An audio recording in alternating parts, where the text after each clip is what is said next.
Like I said, China has halted the export of these metals to the US. It's a move that could cripple US businesses. What are rare earth metals? These are a group of 17 elements in the periodic table. Most of them have really weird names, like europium or holmium or scandium. As weird as they sound, they're pretty important.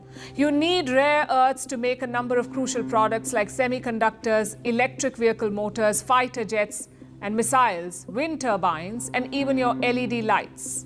Basically, these are metals of the future. And where does China come in? Well, China dominates rare earth production. China makes up 70% of all rare earth output. They also make up 90% of rare earth magnets. These are magnets made from rare earth metals. They're key to making EVs. Now, this dominance is not an accident. China identified the importance of rare earths back in the 1990s. First, they put tight controls on the deposits. Rare earths were declared as strategic and protected reserves.